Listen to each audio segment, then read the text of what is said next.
एक है question number 10 जिसमें हमें गिवन है एन जो होता है ये A1 A2 A3 होता है। इसको करने के लिए सिंपल जैसे आप करते हो, आपने एन की वैल्यू 1 डाली तो आपका A1 आ जाएगा। जैसे 3 + 4 × 1 4, 3 + 4 7, इससे A1 आ गया। फिर आप A2 निकाल लो। A2 के लिए 3 4 × 2 3 + 4 × 2 4 2 द 8 8 3 द 8 + 3 11। ठीक है, तो हमें ये चेक करना है कि एपी बन रहा क्या नहीं बन रहा। तो A3 आ जाएगा 3 + 4 × 3 4 3 द 15 12 12 + 3 15। तो हम चेक करेंगे पहले दो का कॉमन डिफरेंस कितना आ रहा है। A2 - A1 11 - 7 4 आ रहा है, और A3 - A2 कितना आ रहा है 4। तो क्या ये टर्म एपी में है? Yes, they are in AP, क्योंकि कॉमन डिफरेंस सेम है। जब भी ऐसे क्वेश्चन आ जाए आपको 1 2 3 डाल देना बस। ठीक है, तो एपी में आ गया। हमें निकालना है find the sum of first 15 term. तो ये जो डिफरेंस आया है ये कॉमन डिफरेंस है। ए जो है वो ये है, तो एस 15 निकालना है। 15/2 2a + n-1 14d। तो बेटा 15/2 2a मतलब a की वैल्यू कितनी आई है 7, तो 2 × 7 + 14 × 4। ठीक है, आप चाहो तो इनमें से 2 को कॉमन भी ले सकते हो और 2 से 2 आप कैंसिल भी कर सकते हो। ठीक है, समझ में आ रहा है बेटा?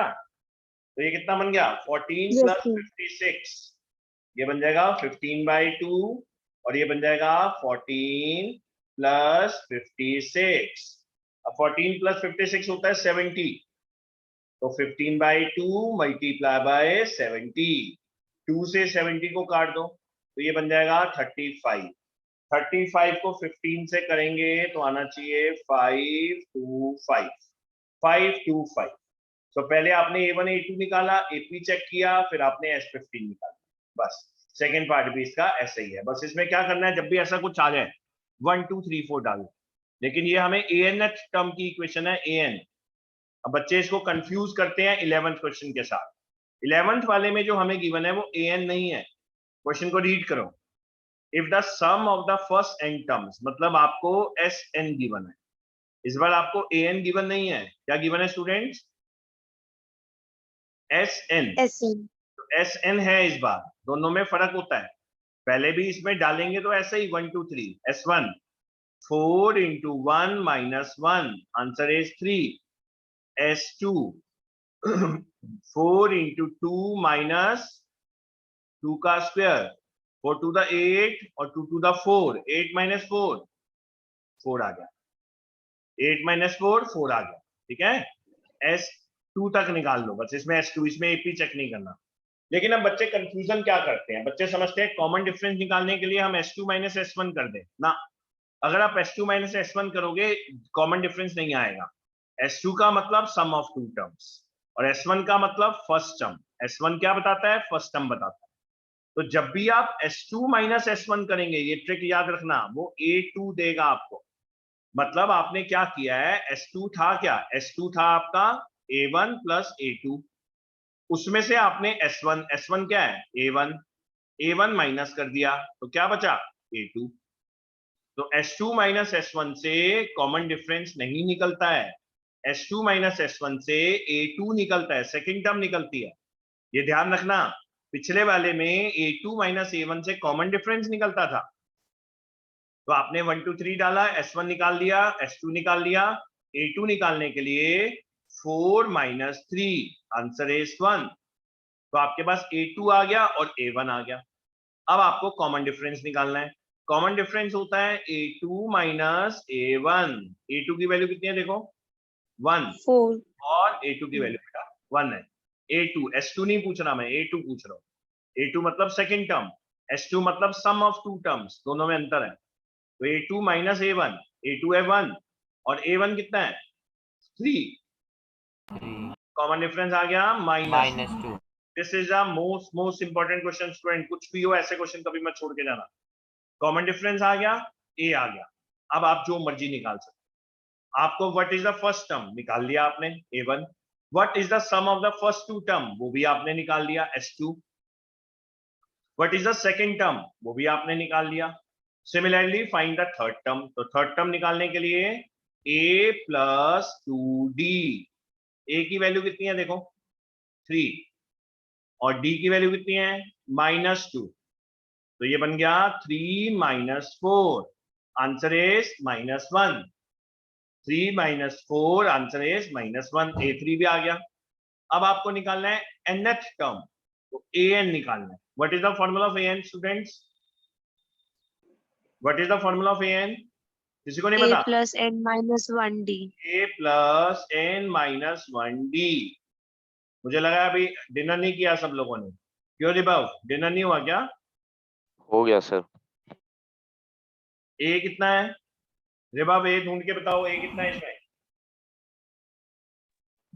फर्स्ट टर्म कितनी है? सर ए तो 3 है और डी हाँ, है -2। -2, तो d है -2, तो ये बन गया 3 - 2n माइनस माइनस +2, इक्वेशन बन गई 5 - 2n, तो ये n की इक्वेशन बन गई। ये निकालना था आपको बस, ठीक है। Yes sir. नेक्स्ट आ जाओ बेटा, question number 12। Find the sum of the first positive integer divisible by 6। तो first positive integer divisible by 6 मतलब 6 का टेबल, 6, 12, 18, और कितने निकालने हैं, n इक्वल टू 40 तक, n इक्वल टू 40 तक निकालना, ठीक है। अब a कितना हो गया, a हो गया 6, और कॉमन डिफरेंस किससे निकालेंगे, 12 - 6 दैट इज 6। आपको निकालना है s 40, n की वैल्यू 40 है, तो ये हो गया 40/2, फॉर्मूला क्या बनेगा, na 2a प्लस, तो 2 × 6 प्लस n - 1 मतलब कि 39, और कॉमन डिफरेंस कितना है 6, तो ये 2 से 40 कर गया 20, 6 2 था 12, 39, मतलब कि अगर हम इसको करें तो बनेगा 240, 240 में से 6 चले गया 234, 3 2 34, 234 आ जाएगा बेटा, ये 234, और 234 में 12 ऐड कर दो तो 246, तो 20 × 246, 246 का डबल हो गया तेरा 492, तो 4920। बस जिसका भी इंटीजर डिविजिबल बोला हो, मल्टीपल बोला हो, तो हमेशा उसका टेबल लिखते हैं, ठीक है। और कॉमन डिफरेंस वही बन जाता है जिसका टेबल होता है, और n की वैल्यू कहां तक निकालनी थी, 40 तक, ठीक है बेटा। Yes sir. ऐसे ही क्वेश्चन नंबर 13 है, find the sum of first 15 multiple of 8। तो किसका टेबल लिखा जाएगा, 8 का, तो 8 1 8, 8 2 16, 8 3 24, ठीक है जी, ये लिखा गया। और कहां तक निकालना है, n की वैल्यू 15 तक निकालना है, तो a हो गया आपका 8, कॉमन डिफरेंस हो गया 16, और n की वैल्यू 15, s15 का फॉर्मूला लग जाएगा s। सर कॉमन डिफरेंस 8 नहीं होना चाहिए था, 16 - 8। हाँ बेटा 8 ही होगा।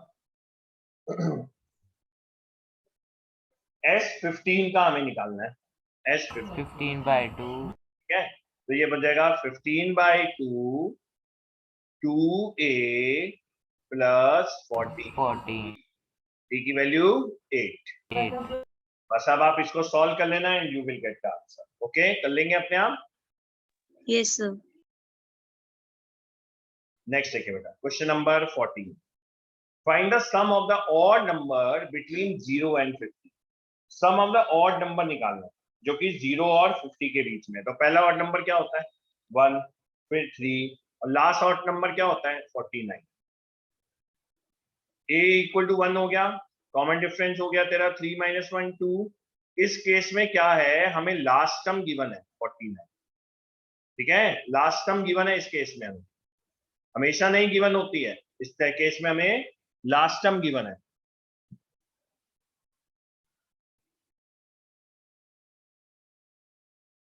बेटा यस और नो बताओ, समझ में आया? Yes, yes sir. Sir. Sir इसका लास्ट टर्म वाला फॉर्मूला होता है Sn equal to n/2 a plus l। Sn equal to a/2 n/2 sorry a plus l। तो बेटा ये वाला फॉर्मूला मैं यहाँ लगा देता हूँ। S कौन सा निकालना है हमें, इसमें कौन सी टर्म निकालनी है?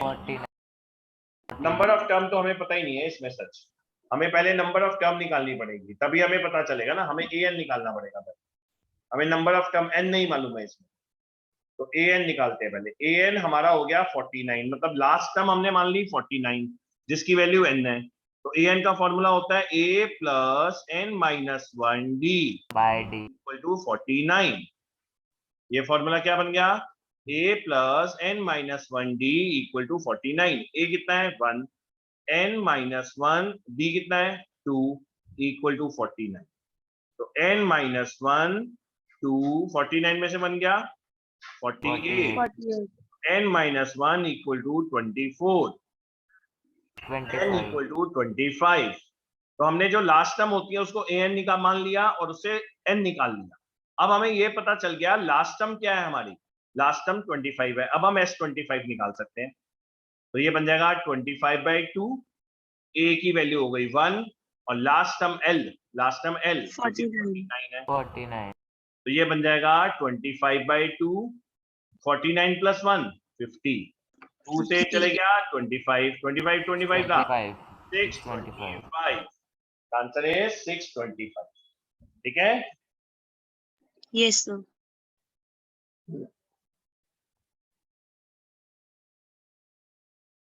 ये आ गया question number 14। This is a word problem.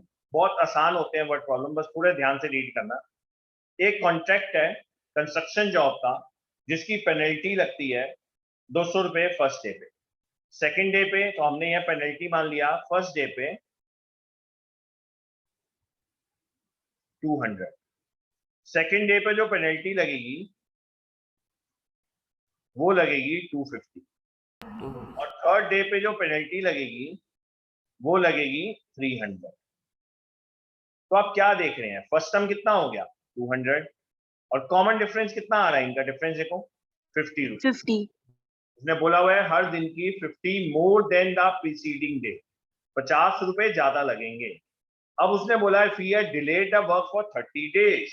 अगर उसने 30 दिन तक काम डिले कर दिया तो कितना पैसा उसको देना पड़ेगा? उसको देना पड़ेगा S30। कितना देना पड़ेगा? S30। 30 दिन का टोटल पैसा, पहले दिन का, दूसरे दिन का, तीसरे दिन का, चौथे दिन का, ऐसे बढ़ता जाएगा। तो फॉर्मूला बनेगा 30/2 2a प्लस n माइनस 1, मतलब 30 माइनस 1 कितना हो गया 29 और कॉमन डिफरेंस कितना हो गया 50 रुपीज। 50. ये बन जाएगा बेटा, समझ में आ गया यहाँ तक? ये बन गया आपका 15, ये बन जाएगा 400 और ये बन जाएगा 29 इंटू 50, 1450. 1450 1450। तो ये बन गया 15 मल्टीप्लाई बाय 1850 और इसको सॉल्व करो आप, कितना आ रहा है?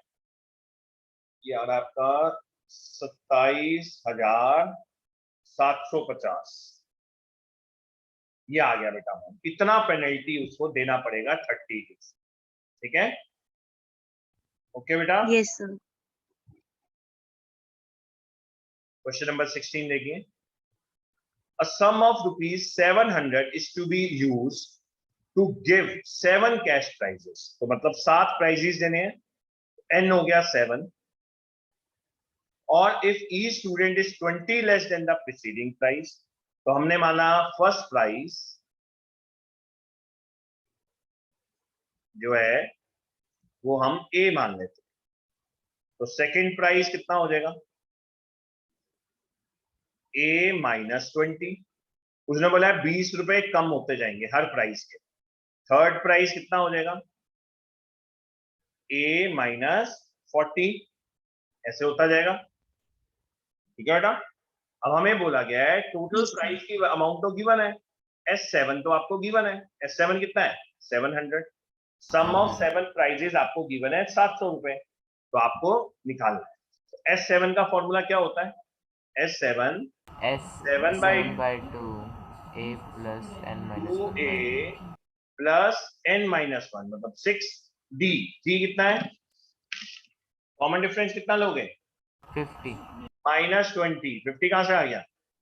तो 20 रुपए बढ़े हैं, 50 रुपए क्यों लेगा? a और a इसमें -20। ठीक है बेटा शिवांश। यस सर अब ये बन गया तेरा 7/2। अब इसमें से क्या कर, शॉर्टकट तरीका तेरे को बताता हूँ। 2 कॉमन ले ले,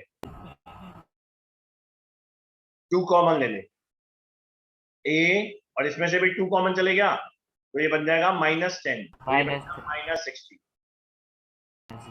और ये तेरे को गिवन था S7 700 गिवन था देखो। तो ये बन गया तेरा बेटा 2 से 2 कट गया, 7 इधर आके डिवाइड हो गया, 100 बच गया 100। और ये बच गया आपका a -60। इसको यहाँ ले जाओ तो फर्स्ट वैल्यू आ is गई equal to 160 160 रुपीज। तो पहला प्राइस कितना बन गया?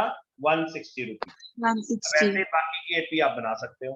तो पहला प्राइस 160, फिर उससे कम 140, उससे कम 120, उससे कम 100 और उससे कम 80 रुपीज। कितने हो गए? 6। और उससे कम 60 रुपीज, ठीक है, और उससे कम 40 रुपीज। तो 7 प्राइजेस आपके डिस्ट्रीब्यूट हो गए। ठीक है बेटा। Yes, sir.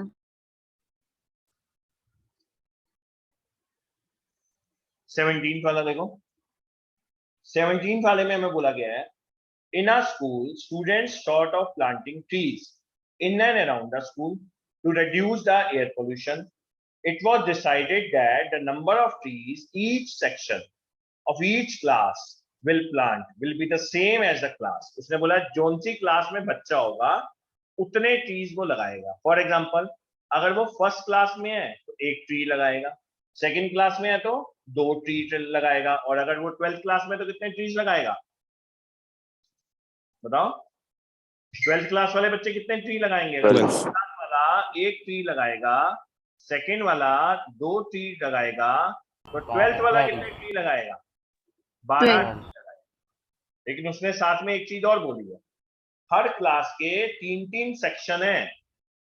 हर क्लास के कितने सेक्शन है बच्चों? 3. सेक्शंस हैं। तो पहले वाले ने 3 लगाया, फिर 6 लगाया, और लास्ट वाले ने 36 लगाया। तो मतलब A हो गया 3, कॉमन डिफरेंस 6 - 3 कितना होता है? 3। 3. और लास्ट टर्म आपको गिवन है, लास्ट टर्म कितनी है? 36। और इस केस में आपको n भी गिवन है 12, क्योंकि 12 ही तो क्लासेस होती है, तो n भी गिवन है। तो इसमें आप सीधा फॉर्मूला लगा सकते हो, Sn = n/2 a + l। ठीक है, तो Sn की value, sum of n term की वैल्यू हमें निकालनी है। तो n हो गया तेरा 12, मतलब 12/2, a की वैल्यू 3 और लास्ट टर्म है 36। तो ये बन गया बेटा 12, 6 बन गया, ये 6 बन गया, ये बन गया तेरा 39। ठीक है बेटा यहाँ तक। तो ये बच जाएगा Yes. 234, 234। ये आपके ट्रीज आ गए बस। ठीक है बेटा, Yes, sir. एक बार रिवाइज करना पड़ेगा, क्लास में होगा अभी फिजिकली। अब आ जाओ, पहला मैंने बताया था 9th मोस्ट इंपॉर्टेंट, दूसरा बताया था 11, और सबसे उसके बाद वर्ड प्रॉब्लम में 19 question is the most important. Word problem का सबसे इंपॉर्टेंट क्वेश्चन यही है। हमें बोला गया लॉग्स लगे हैं, देखो लॉग्स देख रहे हो आप कुछ नोटिस कर रहे हो? एक एक लॉग हर बार ऊपर कम होता जा रहा है, एक एक लॉग अलग अलग ऊपर ऊपर जाते जाओगे तो कम होगा।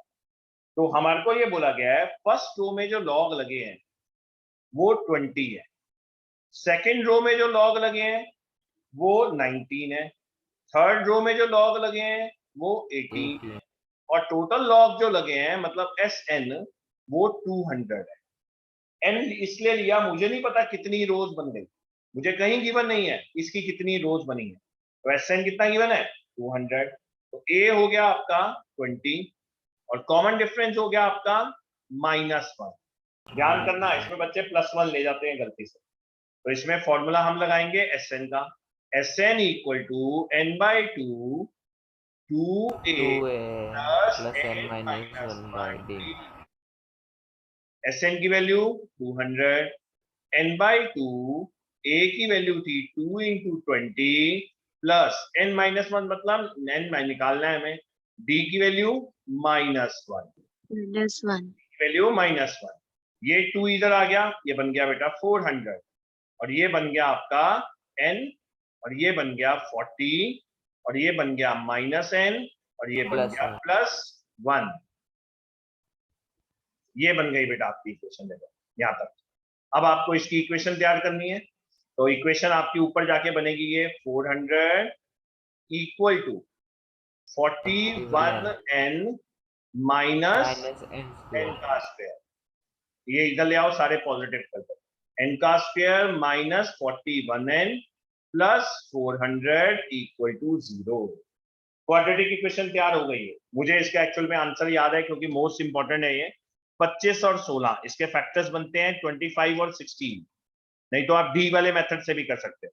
-25n minus 16n plus 400 equal to 0। तो बेटा n taken as common, n minus 25 minus 16 taken as common, n minus 25 equal to 0।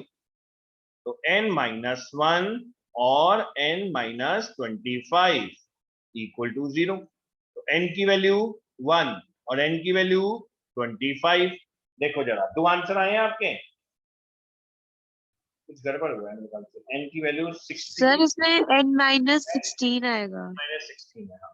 n की वैल्यू 16 और n की वैल्यू 25, n की वैल्यू 16 और n की वैल्यू 25 आ गई। अब हमें क्या पता है कि 16 को कौन सी वाली neglect वैल्यू कर है। देंगे। हाँ जी बेटा, 16 को निगलेक्ट कर देंगे। क्यों निगलेक्ट करेंगे, हमें क्या पता निगलेक्ट आगे जाके माइनस में आ रही है। तो 16 को क्यों निगलेक्ट करेंगे, हम a16 निकाल के देखते हैं। हमने a16 निकाला, a प्लस 15d, a की वैल्यू थी तेरी 20, 15 into -1, the answer is 20 minus 15, 5। ये तो पॉजिटिव आ रहा है, तो 16 को निगलेक्ट नहीं करेंगे। ये बता रहा है 16 रोज बनेंगी जिसमें लास्ट रो में 5 लॉग्स होंगी।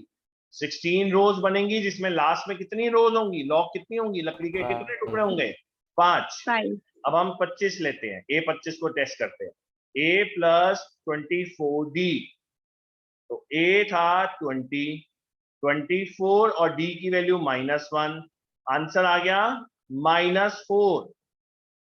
तो क्या नंबर ऑफ लॉग नेगेटिव में हो सकती है? No sir. नो। तो हमें ये वाला निगलेक्ट करना पड़ेगा, हमें लेना पड़ेगा taking number of rose will be 16। Okay, yes sir. Yes sir. चलिए नेक्स्ट चलते हैं, एक मिनट। क्वेश्चन को रीड कीजिए एक बार, जरा अच्छे से अपनी बुक से रीड कीजिए क्योंकि इसको थोड़ा ध्यान से रीड करना पड़ता है। ध्यान से रीड कीजिए आप इसको, क्वेश्चन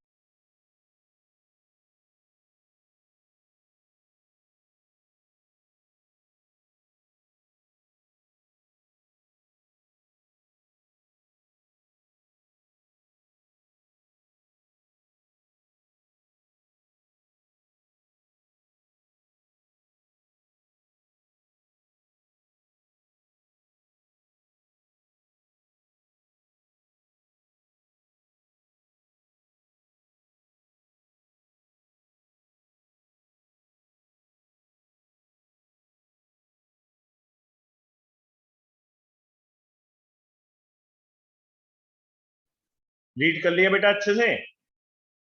Yes sir. क्या समझ में आया इसमें, क्या हो रहा है यहाँ पे?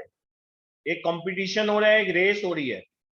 लड़की एक पोटैटो उठाती है, 5 मीटर वापस जाती है, बकेट में डालती है, फिर आगे आ रही है। सेकंड पॉइंट देखो, 5 + 3 कितना हो गया, 8। 8 पोटैटो उठाती है, वापस भागती है, बकेट में डालती है। तो उसने पहली बार में सर। कितनी, सर हाँ पहली बार में A1 उसने A1 कितना हो गया, पहली बार में हो गया 5 × 2, 5 5 आना 5 वापस जाना, आंसर हो गया 10। A2 हो गया, A2 कितना हो गया, 5 + 3 × 2, 5 + 3 कितना हो गया, 8, 8 × 2 था 16। मतलब उसने जितना आगे आई ना वो उतना ही वापस गई। उसके बाद A3 कितना हो गया, 11/2 5 + 3 + 3 देखो यहां तक आ गई लड़की, ये मेरा कर्सर देखो, पहला 3 मीटर फिर अगला 3 मीटर, यहाँ पे आ गई, तो 5 + 3 और वापस गई 2 से मल्टीप्लाई, तो हो गया ये कितना हो गया, 5 22 में 8, 11, 11 दूनी 22, 22 तो इसका मतलब ए आ गया 10 और कॉमन डिफरेंस 6, कॉमन डिफरेंस कितना आ गया, 6 आ गया। ठीक है बेटा, अब आपको पता लगाना yes है, sir. देयर आर 10 पोटैटोज, तो एन की वैल्यू कितनी है 10, एन की वैल्यू कितनी है 10। अब ये 10 पोटैटो उठा के वापस भागेगी, मतलब एस 10 निकालना है। तो 10/2 2a प्लस 9d, d की वैल्यू 6, तो 5 2 20 और 9 6 का 54, ये बन गया आपका 74। तो 5 multiply by 74, the answer is 370। Answer कितना आ गया 370। ठीक है बेटा, समझ में आ गया सबको। Yes sir. अब नेक्स्ट देखो बेटा, अब जो मैं कराने जा रहा हूं, ये तो मैंने बता दिए 3 क्वेश्चन। ऑप्शनल एक्सरसाइज का क्वेश्चन नंबर 1 सबसे इंपॉर्टेंट क्वेश्चन है। आज मैं ये 2 और करवाऊंगा बस, आपके ज्यादा नहीं करवाऊंगा, इतना नहीं समझ पाएंगे आप। नेक्स्ट क्लास में मैं आपको कुछ एक्स्ट्रा क्वेश्चंस करवाऊंगा इसके, जो कि इंपॉर्टेंट है। Which term of the AP is the first negative term. तो जब भी नेगेटिव टर्म का आ जाना ईशा, ये बात ध्यान रखियो, an लेस देन 0 Yes लगाना sir. है, an लेस देन 0 लगाना है। तो a की वैल्यू कितनी हो गई 121, a की वैल्यू कितनी हो गई 121। 121 कॉमन डिफरेंस कितना हो गया इसमें -4। देखो ना बेटा, कॉमन डिफरेंस कितना आ रहा है yes sir. -4। -1 अब देखो an का फॉर्मूला क्या होता है, a plus n minus 1d less than 0। a की वैल्यू 121 और n minus 1, common difference -4 less than 0। तो बेटा इसको मल्टीप्लाई करेंगे, 121 minus 4n minus minus plus 4 less than 0, ये बन जाएगा 125 लेस देन, और ये उधर चला जाएगा, देखो जरा ध्यान से देखो, -121 को आप उधर ले जाओ चाहे, ये बन जाएगा 125, तो -4n लेस देन -125, 121 प्लस 4 125, उधर जाके नेगेटिव हो गया। अब यहां पे बच्चे गलती करते हैं, ध्यान देना, दोनों तरफ नेगेटिव साइन जब आप हटाओगे तो लेस देन वाला साइन नहीं, ग्रेटर देन वाला साइन आएगा। ये गलती मत करना। कैसे, आपको एग्जांपल देता हूं, -2 इज लेस देन 1 -1 बच्चों, से यस और no, yes sir. -2 is less than -1। लेकिन अगर दोनों तरफ नेगेटिव साइन हटा दूं तो 2 लेस देन 1, क्या ये करेक्ट है? No sir. नहीं No ना, तो इसका मतलब यहाँ क्या होना चाहिए, ग्रेटर देन का साइन। इसको बोलते हैं इनइक्वालिटी, जो आप 11th में करोगे। जब दोनों तरफ नेगेटिव साइन हट जाते हैं तो ये ग्रेटर देन बन जाता है। ठीक है, ये गलती मत करना, ये पक्का ध्यान से करना है इसको। अब आ गया okay sir. n is greater than, और मोस्ट इंपॉर्टेंट क्वेश्चन है ये, n is greater than 125 divided by 4। ये वैल्यू तुम्हारी आती है n इज ग्रेटर देन 31.2 के आसपास। तो बेटा n ग्रेटर देन 31.2, तो नेक्स्ट टर्म कौन सी बनेगी 31.2 के बाद, n इक्वल टू 32। भैया इंटीजर नंबर होता ना n, क्या बनेगा 31 के बाद 32। 32 तो फर्स्ट नेगेटिव टर्म कौन सी हो गई 32, तो इसकी जो पहली नेगेटिव टर्म आएगी वो 32 आएगी। बस आपको an लेस देन 0 से सॉल्व करते जाना है, और n की वैल्यू, अगर ये 31.4 भी होता, 5 भी होता, 9 भी होता, तो भी 32 ही लेते। अगर 31.1 भी होता तो भी 32 लेते, क्योंकि ग्रेटर देन पूछा उसने। ठीक है, सबको क्लियर है? okay sir. इस क्वेश्चन को किसी भी एग्जाम के लिए कभी छोड़ के मत जाना, this is the most important question. Next देखिए बेटा, नेक्स्ट है क्वेश्चन नंबर 2, आज का लास्ट क्वेश्चन होगा ये। The sum of the third and the seventh term. तो sum of third and seventh term का मतलब हमें गिवन है a3 plus a7 equal to 6। a3 को लिख सकते हैं a प्लस 2d, a7 को लिख सकते हैं a plus 6d A plus 16 equal to 6। तो 2a plus 8d equal to 6, a plus 4d equal to कितना हो गया 3। Equation 3. Number 1 and their product is 8, तो किसका प्रोडक्ट a3 का और a7 का प्रोडक्ट कितना गिवन है 8। सम इनका गिवन था, उससे एक इक्वेशन बना ली, तो ये बन जाएगा a प्लस 2d और a plus 6d equal to 8। अब फर्स्ट इक्वेशन से मैं a की वैल्यू निकाल सकता हूं। a की वैल्यू क्या निकाल सकता हूं -4d। देखो जरा फर्स्ट इक्वेशन से 3 - 4d, a की वैल्यू क्या बन जाएगी बच्चों 3 -4d. 4d। इसको मैं पुट वैल्यू इन इक्वेशन 2। ये जो सेकेंड इक्वेशन है जो हमने बनाई है इसमें डाल दो a की वैल्यू। a की जगह पे सर ने डाल दिया 3 - 4d प्लस 2d, फिर मैंने डाल दिया 3 - 4d plus 6d equal to 8। ठीक है, ये समझ आ गया। अब ये कितना बन 3 गया minus 2d. माइनस कितना बन गया 3 माइनस 2d. 2d अगला वाला क्या बन जाएगा 3 plus 2d 2d 2d. Equal to 8।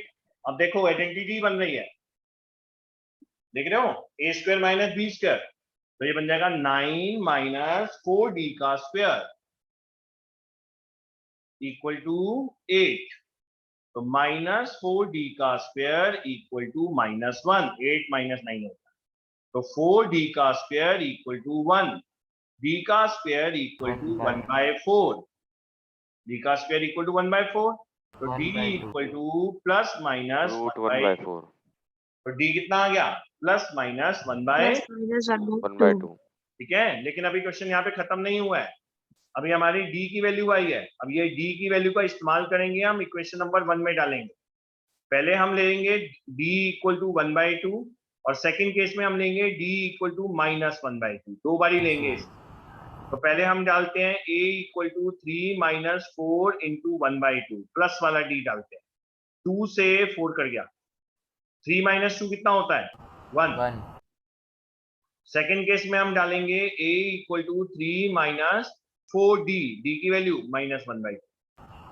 ठीक है, A की वैल्यू 5. a की वैल्यू कितनी आ गई 5. 5, तो इधर आ गई a की वैल्यू 5। ठीक है बेटा, तो a 1 आ गया, a 5 आ गया, Yes, दो sir. a आ गए। अब हमें 16 टर्म निकालना है, तो आपके पास जब दो a आ गए तो आप 16 टर्म निकालने के लिए कौन सा फॉर्मूला लगाओगे S16, sum of the first 16 term निकालना है बेटा आपको, तो आपको लगाना है S16, जो फॉर्मूला हो जाएगा 16/2 2a, पहले a वाला ले लेते हैं 1 प्लस 15d, d की वैल्यू लोगे 1/2। एक बार आप पॉजिटिव 1/2 लेके 1 लेके सॉल्व करोगे S16, एक बार आप -1/2 और 5 लेके सॉल्व करोगे, दो 5 बार लेके। S16 की वैल्यू आएंगी। ठीक है बेटा, तो पहला वाला हम सॉल्व करते हैं, ये बन गया 8, ये बन जाएगा 8, ये बन जाएगा 2 और ये बन जाएगा आपका 7.5, 15/2। तो मैं अगर इसको एलसीएम लेके कर लूं 2 to the 4 4 plus 15. है, 4 + 15 हो गया ना। Sir. हाँ, तो ये बन जाएगा बेटा आपका 7.5, ले लेता हूँ मैं एक बार इसको, ये बन जाएगा 7 2 9 9.5, 8 इंटू 9.5, 8 10 80.5। इसका आंसर चेक कर लेना कितना आ रहा है, मेरे ख्याल से इसका आंसर बनना चाहिए